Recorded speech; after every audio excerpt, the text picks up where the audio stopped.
കൂട്ടുകാർക്കും preliminary second ഇയറിൻ്റെ English ക്ലാസ്സിലേക്ക് ഹൃദ്യമായ സ്വാഗതം. ഇന്ന് നമ്മൾ പഠിക്കുന്നത് റോബർട്ട് ഫ്രോസ്റ്റിൻ്റെ വിശ്വവിഖ്യാതമായ കവിതയായ റോഡ് നോട്ട് ടേക്കൺ, നടക്കാത്ത വഴി എന്നതാണ്. കവിയുടെ മുന്നിൽ ഒരുപാട് വഴികളുണ്ടായിരുന്നു. പക്ഷേ എല്ലാ വഴിയിലൂടെയും സഞ്ചരിക്കാൻ കഴിയില്ല. അതുകൊണ്ട് കവി ഒരു വഴി തിരഞ്ഞെടുത്തു. ആ വഴി ആരും നടക്കാത്ത വഴിയായിരുന്നു, ആരും ഉപയോഗിക്കാത്ത വഴിയായിരുന്നു. റോബർട്ട് ഫ്രോസ്റ്റിൻ്റെ മുന്നിലും ഒരുപാട് വഴികളുണ്ടായിരുന്നു. ഒന്നുകിൽ ഒരു കവിയാകാം, അല്ലെങ്കിൽ ഒരു ഡോക്ടറാവാം, അല്ലെങ്കിൽ ഒരു പത്രപ്രവർത്തകനാവാം. ഇങ്ങനെ മുന്നിൽ ഒരുപാട് ചോയ്സുകളുണ്ട്. പക്ഷേ ഒരേ സമയം എല്ലാ ജോലിയും ചെയ്യാൻ കഴിയില്ലല്ലോ. അതുകൊണ്ട് അദ്ദേഹം ഒരു വഴി സെലക്ട് ചെയ്തു. നമുക്ക് കവിതയിലേക്ക് കടക്കാം. Road not taken. The poet finds. കവി കണ്ടെത്തുന്നു. ടു പാത്സ്, രണ്ട് പാതകൾ. ഇൻ എ യെല്ലോ വുഡ്, ഒരു കാട്ടിൽ കവി രണ്ട് വഴി കാണുകയാണ്.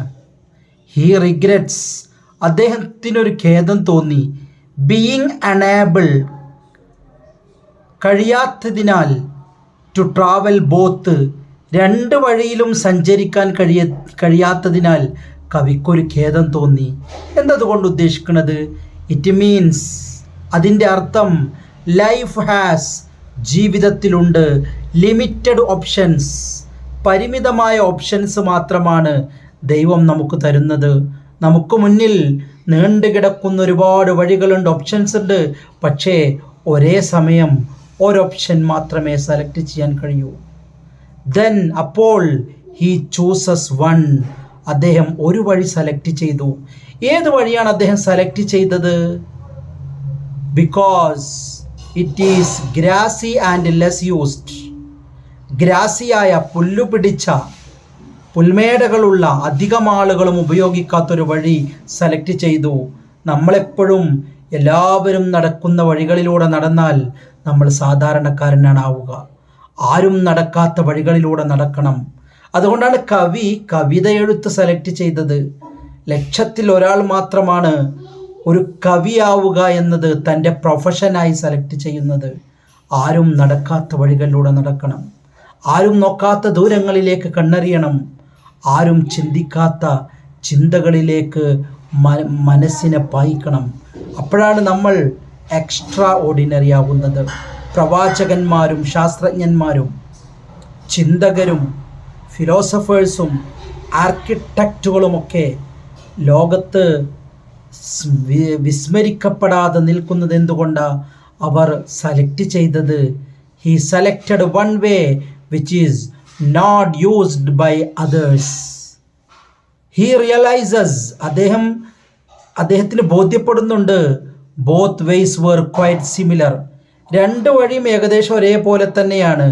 ഇൻ ദ മോർണിംഗ്, രാവിലെ കണ്ടപ്പോൾ, വിത്ത് ഫ്രഷ് ലീവ്സ്, ഫ്രഷ് ഇലകൾ വീണ് കിടക്കുന്ന രണ്ട് വഴികളും ഒറ്റ നോട്ടത്തിൽ ഒരുപോലെയാണെങ്കിലും അദ്ദേഹം ഒരു വഴി സെലക്ട് ചെയ്തു. അത് ലെസ് യൂസ്ഡ് ആണ്, അധികം ഉപയോഗിക്കാത്ത വഴി. നമ്മളും ജീവിതത്തിൽ എല്ലാവരും നടക്കുന്ന വഴികളിലൂടെ നടന്നു പോകുമ്പോൾ നമ്മൾ സാധാരണക്കാരനാകും. എല്ലാവരും ജീവിക്കുന്നത് പോലെ നമ്മൾ ജീവിക്കുമ്പോൾ നമ്മളൊരു സാധാരണ മനുഷ്യനായി മാറുന്നു. എന്നാൽ ആരും ചിന്തിക്കാത്ത വഴികളിലൂടെ ചിന്തിക്കണം. ആരും നോക്കാത്ത ഇടങ്ങളിലേക്ക് നോക്കണം. ആരും പറയാത്ത വാക്കുകൾ നമ്മൾ പറയണം. അതാണ് റോബർട്ട് ഫ്രോസ്റ്റിൻ്റെ ദ റോഡ് നോട്ട് ടേക്കൺ എന്ന ഈ കവിത നമുക്ക് പറഞ്ഞു തരുന്നത്. മാത്രമല്ല, അദ്ദേഹത്തിനൊരാഗ്രഹമുണ്ട്, ഒന്നാമത്തെ വഴിയിലേക്കൊന്ന് തിരിച്ചു നടക്കണമെന്ന് അദ്ദേഹത്തിന് ആഗ്രഹമുണ്ട്. ഹീ പ്ലാൻസ്, അദ്ദേഹം ഭാവിയിൽ പ്ലാൻ ചെയ്യുന്നുണ്ട്. അദ്ദേഹം പ്ലാൻ ചെയ്യുന്നുണ്ട്. എന്തിനാ പ്ലാൻ ചെയ്യുന്നത്? To return to other paths, മറ്റേ വഴിയിലേക്കൊന്ന് മടങ്ങി വരണം. പക്ഷേ നോസ്, അദ്ദേഹത്തിനറിയാം, വൺ ചോയ്സ്, ഒരു വട്ടം നമ്മൾ സെലക്ട് ചെയ്ത ചോയ്സ് അത് തന്നെ ലീഡ്സ് ടു അനദർ, മറ്റൊന്നിലേക്ക് നമ്മളെ നയിക്കും. It is hard to go back. തിരിഞ്ഞു നടക്കുക എന്നുള്ളത് വിഷമമുള്ള കാര്യമാണ്. നമ്മൾ ജീവിതത്തിൽ ഒരു കരിയർ സെലക്ട് ചെയ്താൽ പിന്നെ മറ്റൊരു കരിയറിലേക്ക് പോവുക സാധ്യമാണ്. എന്നാൽ നമ്മൾ സെലക്ട് ചെയ്ത വഴി മറ്റു കരിയറുകളിലേക്ക് നമുക്കെത്തും. ആധുനിക ലോകത്ത് യുവാക്കൾ നേരിടുന്ന ഏറ്റവും വലിയ പ്രശ്നം കരിയർ സെറ്റിംഗ് ആണ്. ഏത് ജോലി സെലക്ട് ചെയ്യും, ഏത് ജോലി ചെയ്യണം, അവിടെയാണ് പ്രസക്തമാകുന്നത്. ആരും നടക്കാത്ത വഴികൾ, അധികമാരും ചെല്ലാത്ത മേഖലകളിലേക്ക് നമ്മൾ കടന്നു ചെല്ലണം. ആരും ചിന്തിക്കാത്ത വഴികളിലേക്ക് നമ്മൾ കടന്നു ചെല്ലണം. അപ്പോഴാണ് നമ്മൾ പ്രസിദ്ധരായി മാറുന്നത്. നമ്മൾ ചരിത്രത്തിൽ നമ്മുടെ കാലടിപ്പാടുകൾ വെച്ച് നടന്നു പോകാൻ കഴിയുന്നത്. ഇനിയോ ഇദ്ദേഹത്തിൻ്റെ ഈ കവിത അവസാനിക്കുന്നത് വളരെ പ്രസിദ്ധമായിട്ടുള്ള ഒരു വരി കൊണ്ടാണ്. ആരും നടക്കാത്ത ആ വഴി, ആരും സഞ്ചരിക്കാത്ത പാതകൾ, ആരും ചിന്തിക്കാത്ത മേച്ചിൽപ്പുറങ്ങൾ, ആരും നോക്കാത്ത വഴിയിടങ്ങൾ, ആരും ശ്വസിക്കാത്ത വായു. He's choice of less travelled road. അദ്ദേഹത്തിൻ്റെ ആ ചോയ്സ് ലെസ് ട്രാവൽഡ് റോഡ്, ആരും യാത്ര ചെയ്യാത്ത വഴി. Made all the difference. അതാണ് അദ്ദേഹത്തെ ഡിഫറൻസ് ആക്കിയത്. അദ്ദേഹത്തിന് പല വഴികളുണ്ടായിരുന്നു. ഏത് വഴിയും സെലക്ട് ചെയ്യാമായിരുന്നു. അദ്ദേഹത്തിന് ഒരു ഡോക്ടറാവാനുള്ള ശേഷിയുണ്ടായിരുന്നു. അദ്ദേഹത്തിന് ഒരു സാഹിത്യകാരനാവാനുള്ള കഴിവുണ്ടായിരുന്നു. അദ്ദേഹത്തിന് ഒരു ലെക്ചറർ ആവാനുള്ള കഴിവുണ്ടായിരുന്നു. അദ്ദേഹത്തിന് ഒരു ബിസിനസ്മാൻ ആവാനുള്ള കഴിവുണ്ടായിരുന്നു. പക്ഷേ അദ്ദേഹം സെലക്ട് ചെയ്തത് കവിയാവുക എന്നതാണ്. ഒരു ഡോക്ടറായിരുന്നെങ്കിൽ അദ്ദേഹം ഏതെങ്കിലും ഒരു ഹോസ്പിറ്റലിൽ ഒതുങ്ങിപ്പോകുമായിരുന്നു. പക്ഷേ അദ്ദേഹം സെലക്ട് ചെയ്തത് കവിത എഴുത്ത് എന്ന തൊഴിലാണ്. അതുകൊണ്ട് യുഗാന്ത്യങ്ങൾക്ക് ശേഷവും he's a different man. It made him all the difference. All the difference.